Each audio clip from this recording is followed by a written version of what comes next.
Welcome to science class. Today topic is things around us, ਚੀਜ਼ਾਂ ਜੋ ਸਾਡੇ ਆਲੇ ਦੁਆਲੇ ਹਨ. In this chapter we will discuss about the characteristics of the living things. Living things have definite lifespan. ਜਿਹੜੇ living things ਹੁੰਦੇ ਆ ਜਾਂ ਲਿਵਿੰਗ ਆਰਗੇਨਿਜ਼ਮਸ ਹੁੰਦੇ ਆ ਇਹਨਾਂ ਦਾ ਆਪਣਾ ਇੱਕ ਡੈਫੀਨਿਟ ਲਾਈਫ ਸਪੇਨ ਹੁੰਦਾ ਹੈ ਕਿ ਇਹ ਜਿਹੜੇ ਲਿਵਿੰਗ ਥਿੰਗਸ ਆ ਸਾਰੀ ਉਮਰ ਹਮੇਸ਼ਾ ਹੀ ਜਿੰਦੇ ਨਹੀਂ ਰਹਿੰਦੇ. Every individual organisms remain alive for some time.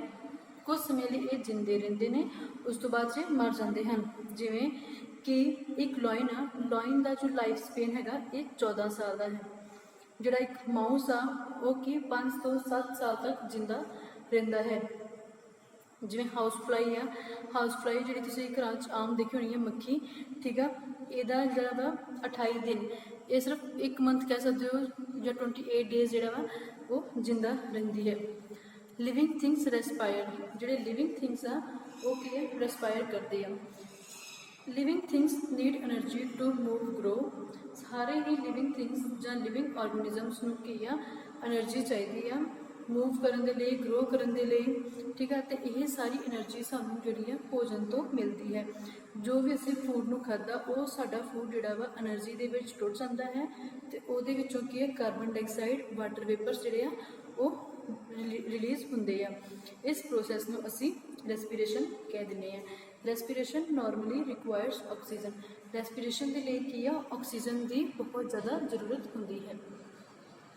Living things reproduce. ਜਿਹੜੇ ਲਿਵਿੰਗ ਥਿੰਗਸ ਆ ਇਹ ਰੀਪਰੋਡਿਊਸ ਹੁੰਦੇ ਆ, ਮਤਲਬ ਕਿ ਇਹ ਆਪਣੇ ਵਰਗੇ ਹੋਰ ਇੰਡੀਵਿਜੂਅਲਸ ਨੂੰ ਬਰਥ ਦਿੰਦੇ ਆ, ਮਤਲਬ ਜਨਮ ਦਿੰਦੇ ਆ. All living things have the ability to reproduce more of their own kinds. The ability to reproduce young ones of their kind is called reproduction. ਤੇ ਇਸ ਤਰ੍ਹਾਂ ਦੀ ਐਬਿਲਿਟੀ ਨੂੰ ਅਸੀਂ ਰੀਪਰੋਡਕਸ਼ਨ ਕਹਿੰਦੇ ਹਾਂ, ਜਿਹਦੇ ਵਿੱਚ ਇੱਕ ਆਰਗੇਨਿਜ਼ਮ ਆਪਣੇ ਵਰਗੇ ਹੀ ਆਰਗੇਨਿਜ਼ਮਸ ਨੂੰ ਪ੍ਰੋਡਿਊਸ ਕਰੇ. ਹੁਣ ਜਿਵੇਂ ਅਲੱਗ-ਅਲੱਗ ਐਨੀਮਲਸ ਦੇ ਵਿੱਚ ਰੀਪਰੋਡਕਸ਼ਨ ਅਲੱਗ-ਅਲੱਗ ਤਰ੍ਹਾਂ ਦੀ ਹੁੰਦੀ ਹੈ. ਜਿਵੇਂ ਕਿ ਐਨੀਮਲਸ ਹੋ ਗਏ, ਐਨੀਮਲਸ ਜਿਹੜੇ ਆ ਮੋਸਟਲੀ ਇਹ ਜਿਹੜੇ ਆਪਣੇ ਵਰਗੇ ਹੀ ਯੰਗ ਵਨ ਨੂੰ ਬਰਥ ਦਿੰਦੇ ਆ. ਜਿਵੇਂ ਕਿ ਕਾਊ ਹੋ ਗਿਆ, ਕੈਟ ਹੋ ਗਿਆ, ਹਿਊਮਨ ਬੀਂਗਸ ਹੋ ਗਏ, ਡੌਗ ਹੋ ਗਏ, ਅਤੇ ਕੁਛ ਜਿਹੜੇ ਬਰਡਸ ਹੋ ਗਏ, ਠੀਕ ਆ, ਉਹ ਜਿਹੜੇ ਬਰਡਸ ਹੋ ਗਏ ਉਹ ਐਗ ਲੇ ਕਰਦੇ ਆ.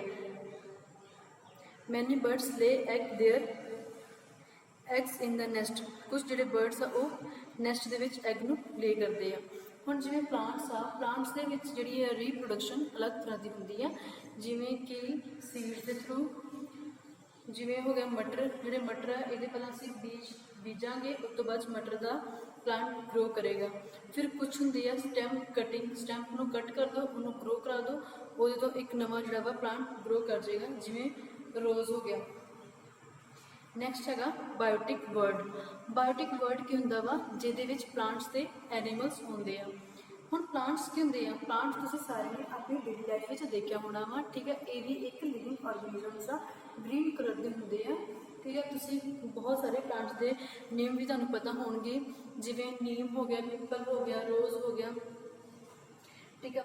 You know that most plants are green. ਸਾਰੇ ਹੀ ਜਿਹੜੇ ਪਲਾਂਟਸ ਆ ਜ਼ਿਆਦਾਤਰ ਗ੍ਰੀਨ ਹੀ ਹੁੰਦੇ ਆ, ਕਿਉਂਕਿ ਇਹਨਾਂ ਦੇ ਵਿੱਚ ਕਲੋਰੋਫਿਲ ਨਾਮ ਦਾ ਇੱਕ ਗ੍ਰੀਨ ਪਿਗਮੈਂਟ ਹੁੰਦਾ ਹੈ, ਠੀਕ ਹੈ, ਜਿਹੜਾ ਕਿ ਪਲਾਂਟਸ ਨੂੰ ਗ੍ਰੀਨ ਕਲਰ ਪ੍ਰੋਵਾਈਡ ਕਰਦਾ ਹੈ, ਠੀਕ ਹੈ. ਇਹ ਚੀਜ਼ ਤੁਸੀਂ ਯਾਦ ਰੱਖਣੀ ਹੈ ਕਿ ਪਲਾਂਟਸ ਦੇ ਵਿੱਚ ਕਲੋਰੋਫਿਲ ਪਿਗਮੈਂਟ ਹੁੰਦੀ ਆ. This pigment is mostly present in the leaf of plants. ਅਤੇ ਇਹ ਜਿਹੜੇ ਪਿਗਮੈਂਟ ਆ ਇਹ ਜ਼ਿਆਦਾਤਰ ਕੀ ਆ, ਪੱਤਿਆਂ ਦੇ ਵਿੱਚ ਹੀ ਪਾਈ ਜਾਂਦੀ ਹੈ. ਦਿਸ ਪਿਗਮੈਂਟ ਟ੍ਰੈਪ ਸੋਲਰ ਐਨਰਜੀ. ਜਿਹੜੇ ਆ ਗ੍ਰੀਨ ਪਿਗਮੈਂਟ ਆ ਨਾ, ਕਲੋਰੋਫਿਲ ਨੇ ਕੀ ਕਰਨਾ ਕਿ ਸੂਰਜ ਦੀ ਰੋਸ਼ਨੀ ਨੂੰ ਟਰੈਪ ਕਰ ਲੈਣਾ ਅਤੇ ਪਾਣੀ ਗਰਮ ਨੂੰ ਲੈ ਕੇ ਅਤੇ ਇਹਨੇ ਆਪਣਾ ਇੱਕ ਭੋਜਨ ਤਿਆਰ ਕਰਨਾ, ਜਿਹਨੂੰ ਅਸੀਂ ਗਲੂਕੋਜ਼ ਕਹਿ ਦਿੰਦੇ ਹਾਂ. ਜਿਹੜਾ ਪਲਾਂਟ ਆ, ਪਲਾਂਟ ਨੇ ਸੂਰਜ ਦੀ ਰੋਸ਼ਨੀ, ਵਾਟਰ, ਕਾਰਬਨ ਡਾਈਆਕਸਾਈਡ ਨੂੰ ਲੈ ਕੇ ਗਲੂਕੋਜ਼ ਨੂੰ ਬਣਾਉਣਾ in the presence of sunlight and chlorophyll. ਅਤੇ ਇਸ ਪ੍ਰੋਸੈਸ ਨੂੰ ਅਸੀਂ ਫੋਟੋਸਿੰਥੇਸਿਸ ਕਹਿ ਦਿੰਦੇ ਹਾਂ. ਹੁਣ ਫੋਟੋਸਿੰਥੇਸਿਸ ਕੀ ਹੁੰਦਾ, ਫੋਟੋ ਮਤਲਬ ਲਾਈਟ ਅਤੇ ਸਿੰਥੇਸਿਸ ਮਤਲਬ ਬਣਾਉਣਾ ਜਾਂ ਪ੍ਰੋਡਕਸ਼ਨ ਕਰਨੀ, ਪ੍ਰੋਡਿਊਸ ਕਰਨਾ. Some plants do not have chlorophyll. ਹੁਣ ਕਈ ਪਲਾਂਟਸ ਹੁੰਦੇ ਜਿਨ੍ਹਾਂ ਵਿੱਚ ਕਲੋਰੋਫਿਲ ਨਹੀਂ ਹੁੰਦੀ, ਠੀਕ ਆ, ਅਤੇ ਉਹਨਾਂ ਦਾ ਕਲਰ ਵੀ ਗ੍ਰੀਨ ਨਹੀਂ ਹੋਵੇਗਾ. They can not make their food. ਉਹ ਆਪਣਾ ਭੋਜਨ ਆਪ ਨਹੀਂ ਬਣਾਉਂਦੇ. They get their nutrients from other plants and animals. फिर वो जिहड़े आ अपनी न्यूट्रिशन दूसरे प्लांट्स ਜਾਂ एनिमल्स तो लेंदे ਹਨ। ਹੁਣ एनिमल्स ਕੀ ਹੁੰਦੇ ਆ, ठीक है, एनिमल्स ਤੁਸੀਂ ਸਾਰਿਆਂ ने देखा होना ਵਾ, ਜਿਵੇਂ कि ह्यूमन बींग्स हो गए, लायन हो गया, टाइगर हो गया। There are over 20 lakhs of the living species of animals. Animals जिहड़े है डिपेंड करते हैं प्लांट्स के उपर ਜਾਂ किसी होर ऑर्गेनिज्म के उपर भोजन के लिए। ਜਿਹੜੇ भी ऑर्गेनिजम्स दूसरे ऑर्गेनिजम्स के उपर डिपेंड करते हैं खाना खाने के लिए, भोजन के लिए, उन्होंने असी हेटरोट्रॉपिक ऑर्गेनिजम्स कह देंगे हैं। हेटरो मतलब डिफरेंट, ट्रॉप्स मतलब method of taking of the food. ਹੁਣ कुछ होर भी असी हेटरोट्रॉप्स को अगले सब क्लासिस में डिवाइड किया गया वा। Heterotrophs are further sub classified as herbivorous, carnivorous and omnivorous. ठीक है, हर्बीवोरस की होंगे आ ਜਿਹੜੇ सिर्फ ग्रीन प्लांट्स ही खाते हो। कार्नीवोरस ਜਿਹੜੇ की आ सिर्फ फ्लैश खाते हो, मांस ही खाते हो एनिमल्स का। एंड ओमनीवोरस वो वाले ऑर्गेनिजम्स होंगे आ ਜਿਹੜੇ की आ मीट वगैरह भी खाते हो तो ग्रीन वैजीटेबल्स वगैरह भी खाते हो। Some plants and animals live on or inside other living organism for food. कुछ जोड़े आ पौधे के जानवर जोड़े आ दूसरे ऑर्गेनिजम्स के उपर रेंदे हैं, इनू असी की कहते हैं पैरासाइट्स। जिमें लाइस हो गया, जिदा चूहा वगैरह हो गया। तो कुछ some living organisms derive nutrition from dead and decay matters. कुछ लिविंग ऑर्गेनिजम्स जोड़े आ अपना भोजन ਜਿਹੜੇ मरे हुए जीव जंतुओं तो लेंदे हैं, इनू असी सैप्रोफिटिक कह देंगे हैं। So animals depend upon plants for food and nutrition. Such organisms are called as autotrophic nutritions. So असी पढ़िया characteristics of living things, the biotic words. Thank you.